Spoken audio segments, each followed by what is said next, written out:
মালদার মোথাবাড়িতে তাণ্ডবের ঘটনায় কড়া পদক্ষেপ সর্বোচ্চ আদালতের। মুখ্য সচিব, ডিজিপি, জেলা শাসক এবং পুলিশ সুপারকে শোকজ নোটিশ ধরানো হলো। 6 এপ্রিল ভার্চুয়াল শুনানিতে এদের সবাইকে হাজির থাকতে নির্দেশ দিয়েছে সুপ্রিম কোর্ট। সিবিআই বা এনআইএ কে দিয়ে গোটা বিষয়টি তদন্ত করানো হবে, আর সেই তদন্তের রিপোর্ট সরাসরি জমা দিতে হবে সুপ্রিম কোর্টে। অর্থাৎ এবার মোথাবাড়িতে তাণ্ডবের ঘটনার তদন্ত হবে সুপ্রিম কোর্টের নজরদারিতে।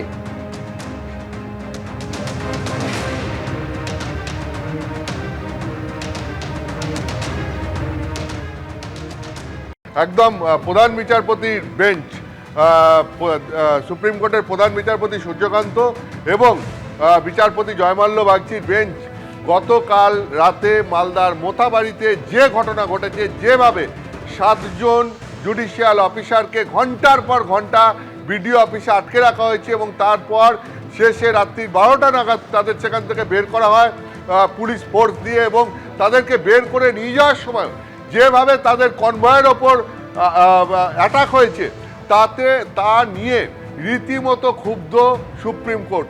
এতটাই ক্ষুব্ধ, তাদের পর্যবেক্ষণের মাধ্যমে বুঝিয়ে দিয়েছেন এবং যে রায় দিয়েছেন তা দিয়েও বুঝিয়ে দিয়েছেন।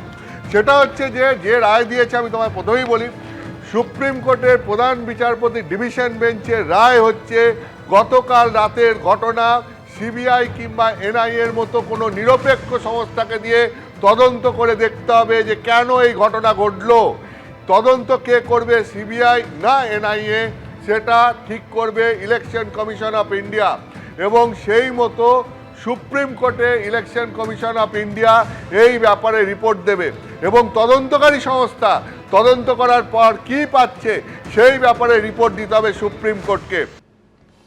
সুপ্রিম কোর্ট এই কড়া নির্দেশ দিতে গিয়ে তার পর্যবেক্ষণে বলছে, এটি বিচার বিভাগীয় কর্মকর্তাদের ভয়ভীতি প্রদর্শনের একটি নির্লজ্জ অপচেষ্টাই শুধু নয়, বরং এটি আদালতের কর্তৃত্বকে চ্যালেঞ্জ জানানোরও শামিল।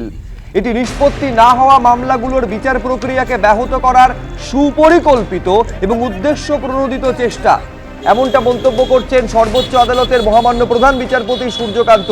জুডিশিয়াল অফিসারদের নিরাপত্তা কমিশনের দায়িত্ব, তার জন্য যা করার দরকার সেটা কমিশনকে করতে হবে বলে মন্তব্য করেছে সর্বোচ্চ আদালত।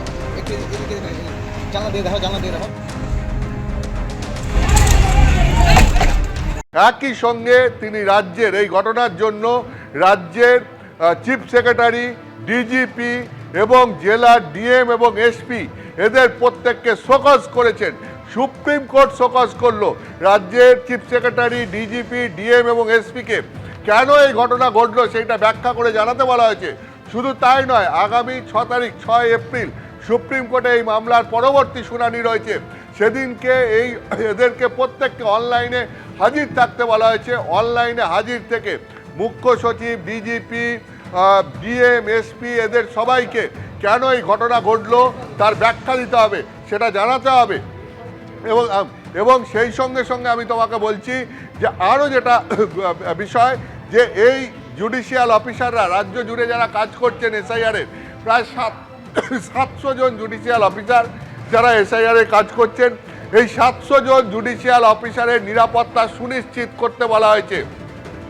রাজ্য পুলিশ প্রশাসনকে এই ব্যাপারে ব্যবস্থা নিতে হবে, ইলেকশন কমিশনকে এই ব্যাপারে ব্যবস্থা নিতে হবে, প্রয়োজনে আরও সেন্ট্রাল ফোর্স ডাকতে হবে এবং সেন্ট্রাল ফোর্স মোতায়েন করতে হবে। যে সমস্ত জায়গায় এই জুডিশিয়াল অফিসাররা কাজ করবেন সেখানে 5 জনের বেশি এখন থেকে আর প্রবেশ করতে পারবে না। এবং 2, এই জুডিশিয়াল অফিসাররা যারা কাজ করবেন তাদের কর্মস্থলে সেন্ট্রাল ফোর্স দিয়ে নিরাপত্তা দিতে হবে। একই সঙ্গে তারা যেখানে রয়েছেন এবং তাদের যাতায়াত, এই সমস্ত কিছু প্রয়োজনে সেন্ট্রাল ফোর্স দিয়ে কভার করতে হবে। এবং তাদের পরিবার যদি মনে করে যে সেই পরিবার অসুরক্ষিত, তাহলে পরে সেই বিষয়টা খতিয়ে দেখে সেক্ষেত্রে তাদের পরিবারকেও নিরাপত্তা দিতে হবে। ফলে সুপ্রিম কোর্ট যেটা বলছে যে তাদের নির্দেশে জুডিশিয়াল অফিসাররা কাজ করছেন, শনিবার রবিবার দিন রাত জেগে এসআইআরে কাজ করছেন। ফলে এদের ওপর যদি কোনো ঘটনা ঘটে, কোনো অ্যাটাক হয়, তাহলে সুপ্রিম কোর্ট ধরে নেবে এটা তাদের ওপর সেই অ্যাটাক হচ্ছে। ফলে সেই রকম গুরুত্ব দিয়ে গোটা বিষয়টা দেখতে হবে এবং এদের পুরোপুরি নিরাপত্তার ব্যবস্থা করতে হবে। তাহলে কি হলো, এক হচ্ছে গিয়ে পুরো ঘটনা, গতকালের ঘটনা মালদার মোথাবাড়িতে যেটা হয়েছে সেটা সিবিআই এবং এনআইএ কে দিয়ে তদন্ত করতে হবে। সেই ব্যাপারে সিদ্ধান্ত নেবে ইলেকশন কমিশন অফ ইন্ডিয়া এবং সেই ব্যাপারে রিপোর্ট দিয়ে জানাতে হবে সুপ্রিম কোর্টে। দ্বিতীয়ত হচ্ছে গিয়ে রাজ্যের চিফ সেক্রেটারি, ডিজি, ডিএম, জেলার ডিএম এবং এসপি এদের প্রত্যেককে কারণ ব্যাখ্যা করতে হবে এবং 6 তারিখ সুপ্রিম কোর্টে পরবর্তী শুনানির দিন অনলাইনে হাজির থাকতে হবে, কারণ দর্শাতে হবে সুপ্রিম কোর্টের সামনে যে কেন এই ঘটনা ঘটলো, কেন পুলিশ প্রশাসন সঠিক সময়ে ব্যবস্থা নিতে পারলো না। এবং তার সঙ্গে সঙ্গে যে সমস্ত জুডিশিয়াল অফিসাররা এসআইআরে কাজ করছেন তাদের এবং তাদের পরিবারের, তাদের কর্মস্থলের, তাদের যাতায়াতের সমস্ত জায়গার নিরাপত্তা ব্যবস্থা সুনিশ্চিত করতে হবে রাজ্য পুলিশ প্রশাসনকে এবং নির্বাচন কমিশনকে। প্রয়োজনে এর জন্য অতিরিক্ত কেন্দ্রীয় বাহিনী ডাকতে হলে সেটাও ডাকতে হবে, ডেকে এদের নিরাপত্তা সুনিশ্চিত করতে হবে। এটা আজকে সুপ্রিম কোর্টের প্রধান বিচারপতির বেঞ্চে স্পষ্ট। সুপ্রিম কোর্ট আরো বলেছে যে প্রয়োজনে অতিরিক্ত বাহিনী মোতায়েন যদি জরুরি হয় তাহলে সেটাও করতে হবে। এসআইআর এর কাজ যেখানে হচ্ছে সেখানে 5 জনের বেশি হাজির থাকতে পারবে না বলে নির্দেশ দিয়েছে সুপ্রিম কোর্ট। গতকাল মধ্যরাতের পর এই যে 7 জন যাদের আটকে রাখা হয় দীর্ঘক্ষণ, তাদের যখন উদ্ধার করা হয়, তারা যখন যাচ্ছেন সেই সময়ের একটি অডিও ভাইরাল হয়েছে যেখানে তাদের আত্মচিৎকার শোনা যাচ্ছে। ছবিটা একবার দেখুন। বার করে দিল, মামলাটা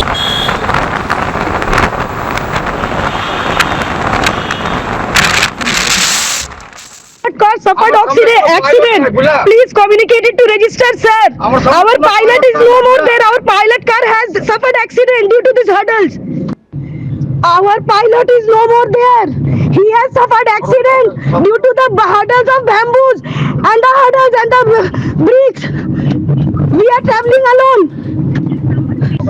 High Court, take care of my children. Take care of my children if something happens to me. এইটা হচ্ছে সেই সময়ের ছবি যখন এই যে বিচারকেরা যারা রয়েছেন অর্থাৎ জুডিশিয়াল অফিসাররা যারা রয়েছেন তাদের যখন উদ্ধার করা হচ্ছে মধ্যরাতের পর, তারপরেও একাধিক জায়গায় কোথাও বাঁশ ফেলে রাস্তা অবরোধ করা হচ্ছে, কোথাও ইট পাটকেল পর্যন্ত ছোড়া হচ্ছে। এইভাবে হেনস্থার মুখে পড়তে হয়েছে বারবার জুডিশিয়াল অফিসারদের।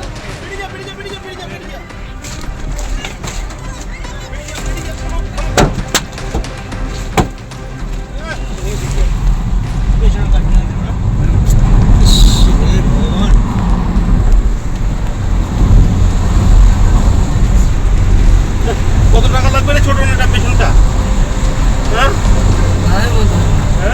এখন তারা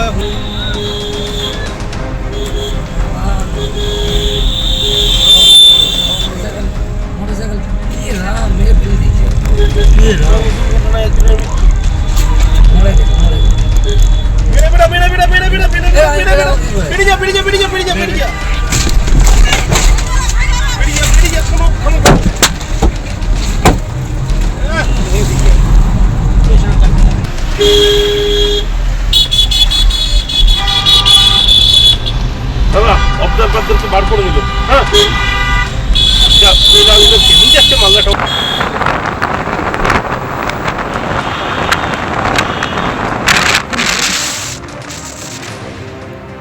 এইটা হচ্ছে সেই সময় যখন বিচারকদের উদ্ধার করা হচ্ছে মধ্যরাতের পর। একটা জায়গায় আপনারা খেয়াল করবেন যে বাধ্য হয়ে কার্যত গাড়ির আলো বন্ধ করে তাদের বেরোতে হচ্ছে, এইরকম একটা অবস্থা। এইখানে পর্যন্ত থেমে থাকেননি। এই ভাইরাল অডিওটা আরেকবার আপনাদের সামনে রাখবো যেখানে একটা মহিলা কণ্ঠের আত্মচিৎকার। এই যে 7 জন বিচারকের মধ্যে 3 জন ছিলেন মহিলা বিচারক। এই আত্মচিৎকার শোনা যাচ্ছে, যে কোনো সময় বড় অঘটন ঘটে যাওয়ার আশঙ্কা তারা করছেন। দেখুন আরেকবার। Car suffered accident.